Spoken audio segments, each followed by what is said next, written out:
김도읍 의원님 질의해 주십시오. 우리 경기도 공무원 여러분 어려운 시기에 수고 많으십니다. 자, 이제 이 지사님, 제가 아수라의 제왕, 그분은 누구인가 한번 검토를 좀 해보려고 합니다. 자, 시작합시다. 당군도 놀랄 그분의 계력에 대해서 이야기해 볼게요. 그분은 당군도 놀랄 만한 계력을 지녔습니다. 한국 정치 참 부끄럽죠. 그분 이전 시대에는 이 기업에서 돈 뜯어가고 저 기업에서 돈 뜯어가는 뜯어쓰는 시대다. 이제 그분은 뜯어쓰는 시대는 가라. 이제 나는 만들어 쓴다. 그분의 시대는 대장동, 위례, 백현, 코나이, 성담FC 등을 통해 알 수 있듯이 인허가권과 작업조를 이용해서 1조 원이라는 돈도 만들어 쓰는 시대로 만들었다. 엄청난 괴력을 가지고 있죠. 다음 볼까요? 단 1원도 안 받았다는 설계자는 어떤 사람일까요? 돈을 만든 자, 돈을 가진 자 위에서 돈을 지배하는 자입니다. 그분은 돈을 자기 주머니에 가지고 있는 것이 중요하지 않습니다. 그분이 쓰고 싶은 곳에 쓰고자 할 때 그분의 의사대로 지배력을 행사하면 그게 곧 그분의 돈입니다. 돈으로 무죄 사고, 즉 재판 거래 의혹을 말합니다. 호화 변호사 선임하고 선거 때 조직 굴리기 위해 돈을 지배하는 자가 그분입니다. 그분은 대한민국 공직자 뉴노멀을 만들었습니다. 새로운 기존을 만들었습니다. 혈중 알코올 농도, 면허 취소 수준의 음주운전, 검사 사칭, 무고죄, 특수공무집행 방해, 공용물건 손상 등 전과 사범입니다. 형수 폐륜 욕설, 여배우 스캔들, 정신병원 강제 입원, 고소고발 남발 등 이런 화려한 전적이 있어도 성남시장, 경기도지사, 민주당 대선 후보가 될 수가 있습니다. 엄청난 뉴노멀을 만들었죠. 그분이 청와대보다 감옥과 가까운 이유에 대해서 보겠습니다. 권순일 전 대법관은 2020년 9월 퇴직 후에인 지난해 11월 화천대유의 고문으로 위촉됩니다. 매월 1,500만 원 정도의 보수를 받으며 법률 자문을 했다고 합니다. 김만배는 그분의 선거법 위반 사건 대법원 판결 전후로 8차례나 당시 권순일 대법관 집무실을 방문했다고 합니다. 또 고액의 돈 약촉도 했다는 의혹까지 있습니다. 이 때문에 권순일 전 대법관은 이 지사의 대법원 판결 때 무죄를 낸 것에 대한 사후 수뢰죄까지 의심받는 상황입니다. 또 그분은 자신의 재판을 위해 30여 명의 초호화 변호인단을 구성했습니다. 비슷한 규모의 변호인을 꾸렸던 효성그룹 조현준 사장은 400억 원을 지불했다고 전해지고 있습니다. 하지만 그분은 사생활이라서 구체적으로 말씀드리기 적절치 않다고 합니다. 그러면 이명박 대통령 변호사 대납도 사생활입니까? 그런데 이명박 대통령은 어찌하여서 변호사 대납 관련해서 뇌물죄로 유죄를 선고받았습니까? 친여 시민단체가 상장기업 S사의 그분 변호사비 대납 의혹을 제기했습니다. 대납이 사실이면 뇌물죄에 해당합니다. 그분의 가면 뒤 실체를 보겠습니다. 그분의 실체는 시민을 챙긴 지자체장이 아니라 돈을 지배하는 자입니다. 변호사 땐 민간개발을 주장하더니 시장이 되고 난 후에는 공영개발을 주장했습니다. 가난을 극복하고 성공한 사람이라는 그분. 그러나 그분의 진면목은 권력과 돈의 교집합 꼭대기에서 세상을 내려다보고 있습니다. 서민을 위한다는 그분은 오히려 서민을 위한 임대주택 용지 비율을 축소하고 국민에게는 기본 시리즈의 기본을 강조하면서 자신의 주변은 돈벼락을 맞고 그 돈을 주무르는 사람들로 가득합니다.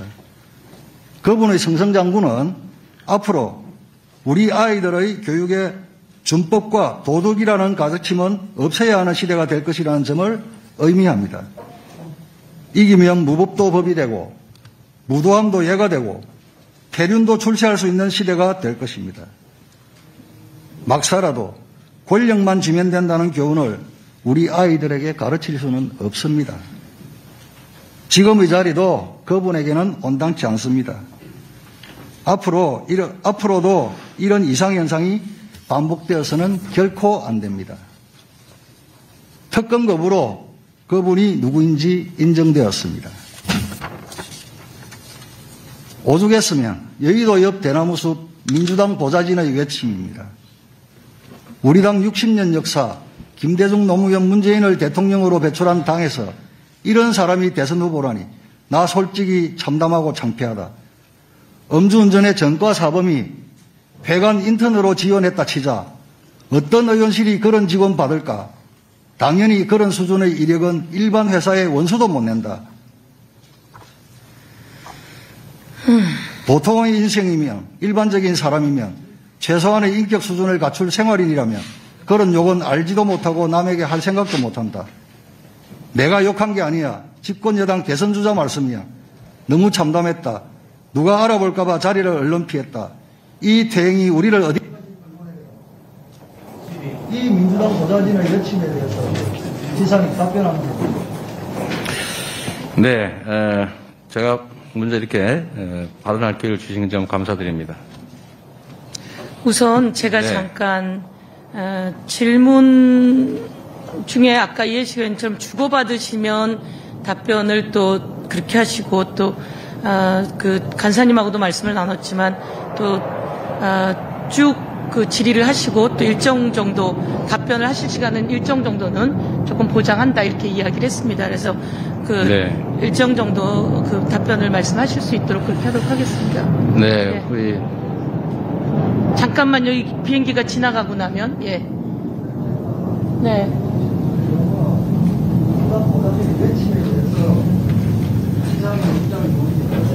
네, 어떻든 하여간 답변에 일정 공정성은 이렇게 같이 하도록 하겠습니다. 예, 말씀하십시오. 제가 먼저 제일 중요한 게 대장동 문제이기 때문에 지금 뭐 그 부분 하시는데 제가 예화 한번 보여드리겠습니다. 세상에 단순한 이치가 있습니다.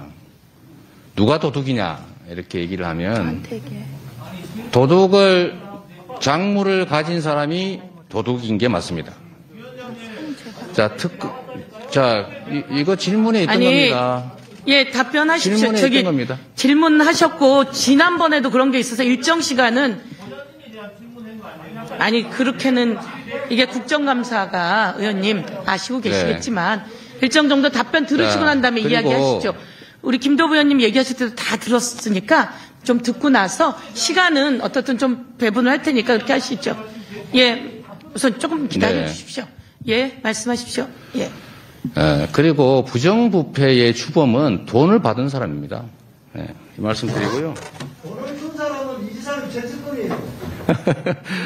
네, 의원님, 네, 제가 답변 좀 드리고 하시면 좋을 것 같고요. 제가 자꾸 돈을 제가 줬다는데 제가 말씀드렸지 않습니까? 제가 만약에 진짜 하천대유의 주인이고 돈을 가지고 있다면 정말 길 가는 강아지에게 던져줄지라도 고문치사, 정치사가 아니라 유서 대필 사건 조작했던 곽상도 의원 아들 같은 분한테는 절대 한 푼도 줄 수 없다 이런 말씀 드렸잖아요. 제가 왜 거기다 드리겠어요? 여기 의원님들을 드릴지 뭐 혹시 모르겠지만. 그리고 아까 말씀하신 것 중에 제가 뭘 해먹었다 이런 취지인데요. 의원님, 분명한 사실은 의원님께서 소속하고 있는 국민의힘의 과거 새누리당이 당의 당론으로 공공개발을 막았습니다. 그 막는 바람에 저희가 질문에 답하는 중입니다. 혹시 불편하시더라도 저도 1380만 명을 대표하는 도지사입니다. 답변할 수 있는 기회는 주시면 좋겠고요. 말씀하시는 질문 질의했으면 반박 자료가 언론에 그대로 지금 실시간으로 반박 자료 바로 나갑니다. 뭐 상관없습니다. 그거 당연히 하시겠죠. 질문 질의했으면 반일에도 답변할 수 있게 해주세요. 그런 법이 어디 있어요, 그거? 그런 법이 여태 있었습니다. 자, 여러분, 어떻든 자, 질문하신 거에 대해 답변할 수 있는 일정량은 보장해야 되는 게 서로 알고 계시는 거고요. 그리고 우리 지사님께서도 적당한 시간으로 딱 끊어서 네, 제가 답변하고 지금 정리해 1분도 주시죠. 말씀 못 드려서 조금만 예, 기회를 말씀하십시오. 주십시오. 예. 일단은 이 사건은 국민의 제가 시간 재고 있습니다. 그렇게 얘기하지 마시고요. 예, 빨리 정리할게요. 가능하면 예. 저도 기회를 좀 주시면 좋겠습니다. 이제 전부 다 조용히 해주시고 예, 경기도지사님 답변하십시오. 예.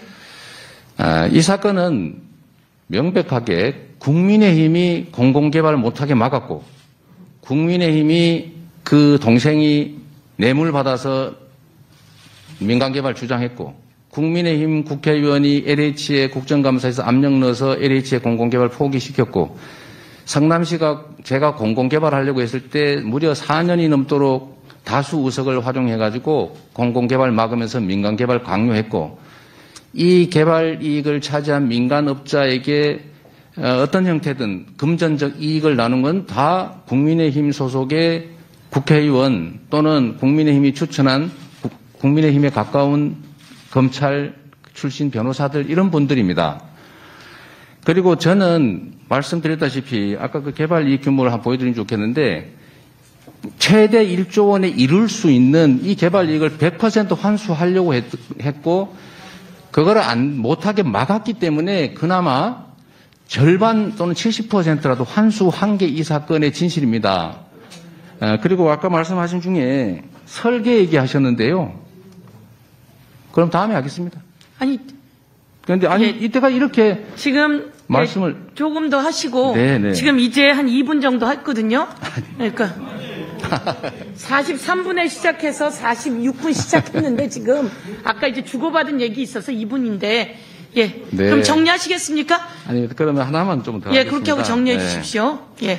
아까 대선 자금 말씀하셨는데 제가 대선을 전에도 치러봤지만 저는 후원금 쓰고도 남아가지고 반납했습니다. 대선 자금이 왜 필요합니까? 선관위에서 지급되는 돈이 수백억이 있는데 그거는 국민의힘 입장에서는 할 수 있는 얘기고요. 변호사비 말씀은 제가 미리 이 자리에서 드리겠습니다. 제가 선서한 증인이기 때문에 사실대로 말 안 하면 위증죄에 해당될 거 아닙니까? 제가 그 말씀을 지금 아예 밝혀드리도록 하겠습니다. 궁금하실 테니까요. 짧게 해 주십시오. 예. 제가 수사 과정, 그다음에 1심, 2심, 3심 재판 3번, 헌법재판소, 헌법소원까지 이 5건의 재판을 했고요. 여기에 선임된 사람은 개인 4명, 법무법인 6곳입니다. 무슨 30명 하시는데 다 아시잖아요. 무슨 어디 하우 선임하면 거기 몇 명 지정하시잖아요. 그건 한 명이죠. 제가 선임한 건 6명이었고요. 개인 4명에 법무법인 6명이었고요. 이 중에 한 개 법인이 사임을 했습니다. 이거 빼고, 그러니까 또 민변 전임 회장 3분이 지지 차원에서 변론에 참여하지 않고 서명해 주신 게 있어서 총 14명이고요. 네. 저는 변호사비를 농협하고 삼성증권 계좌로 다 송금했고 그 금액은 2억 5천만 원이 조금 넘습니다. 그리고 예, 대부분 다 정리해 사법연수원 동기거나 대학 친구, 법대 친구들 이런 분들이어서 효성과는 비교하지 않으시면 좋겠고요. 저는 2억 8천 몇백만 원 낸 것도 너무 저한테는 큰 부담입니다. 그런데 이런 데면 400억 변호사비 줬다는 얘기를 비교하시는 건 옳지 않은 것 같고요. 아까 네. 무슨 재판 거래 말씀하셨는데 예. 아니 이 말씀 마저 드릴게요. 이거 궁금하시지 않습니까? 자, 도지사님 네네. 이제 그 내용은 그거 맞아. 그 부분만 변호사비 얘기만 마저 하겠습니다. 좀 하실 것 이것만 같으세요? 정리하고 넘어가는 것으로 하겠습니다. 네. 그 변호사비를 대납했다고 하시고 무슨 모 대법관하고 재판 거래를 했다는데 상식적으로 제가 2015년에 예측을 해가지고 내가 나중에 재판을 받게 될 것 같다, 유죄가 될 것 같다, 대법원 갈 것 같다고 해서 미리 준비했다는 얘기는 아니실 것 같고 그 다음에 대법원이라고 하는 게 13분이 계신데 그 중에 한 명한테 뭘 한다고 해서 되지도 않을 일이고요. 나머지 무슨 변호사비를 뭐 얼마를 누구한테 대납을 시켰다 이런 얘기는 이거는 아무리 국정감사장이라고 하고 면책 특권이 있다고 해도 이건 지나치신 거 아닌가 그런 생각이 좀 들어서 조금 자제해 주시길 부탁드립니다. 예. 자, 아니 우선 다음입니다. 우리 또 네? 어떤 걸요? 그 답변을 또 더 들으시겠습니까? 그럼 지금? 그럼 보좌진의 외침에 대해서 답을 하시겠습니까? 그러면 그거는 요청을 하셨으니까 그러면 시간을 드리겠습니다. 예. 예. 예, 그거에 대해서 간단히 말씀하시겠습니까? 네. 예. 자, 존경하는 김도우 의원님, 제 말씀 잘 들었고요. 이제 질문 내 취지는 이해는 합니다. 국민의힘 내부에서도 똑같은 사안을 놓고 다른 의견을 치고받고 하시지 않습니까? 그 당이라고 하는 데가 원래 그렇고 또 사람이 모여 사는 세상에는 의견이 다른 게 당연하고 또 다른 의견이 있을 수 있습니다. 후보들 간에 치고받고 하는 거하고 보좌진이 보는 게 자, 이제 답변 되셨습니까? 아니면 그러면 이렇게 하고 끝내겠습니다. 예, 다음 질의로 들어가도록 하겠습니다. 30초. 예. 예, 서범수 의원입니다. 30초. 제가 지난 우리 도지사님하고 문재인 대통령 후보 때죠. 간담회 때, 토론회 때 그 장면을 보니까 그러니까 할게요. 그러니까. 저한테 하세요. 의사진행 발언. 예. 그래 할게요. 예. 발언하는데 방해 좀 하지 맙시다. 예. 그 토론회 때 우리 이 지사께서 어떻게 문재인 후보께 이야기를 했냐면 A를 물으면 A를 대답하지 왜 A를 묻는데 B로 자꾸 대답하느냐라고 하는 장면이 있어요. 오늘도 마찬가지입니다. 민주당 보좌진의 외침에 대해서 어떻게 생각하느냐고 물었으면 거기에 대한 답을 하면 되지 왜 자꾸 엉뚱한 이야기를 하는 거예요. 주의 좀 시켜주십시오. 아, 그렇게 저한테 요구하시는 겁니까? 예. 예. 의사진행 발언 있으셨습니다. 예, 또 뭐 있으십니까? 넘어가시겠습니까? 그럼 똑같이 30초입니다. 예. 이해식 의원입니다. 의사진행 발언을 통해서 한 말씀 드리겠습니다. 저를 보고 해주세요. 네. 네. 김도우 의원님 그 발언이 질문인지 모르겠습니다. 7분 동안 그렇게 장광설 비슷하게 늘어놓으시고 마지막에 한 말씀 하신 거를 질문이라고 하면 이게 정상적인 질문입니까? 그런 방식의 질문은 좀 하지 말아 주셨으면 좋겠습니다. 누구한테 요구하시는 거예요? 위원장한테 요구해 주십시오. 네, 위원장님한테 요구를 드리고 위원장님이 의사진행을 그런 방식으로 좀 해 주실 것을 부탁드립니다. 예, 우선 양쪽 김도우 의원님, 제가 진행자입니다, 오늘. 양쪽 의원님들이 의견 있으셨습니다. 다, 그 의견, 그 간사님들하고 한 번 더 상의하도록 하겠고요. 이제, 그 다음 질의로 들어가도록 하겠습니다.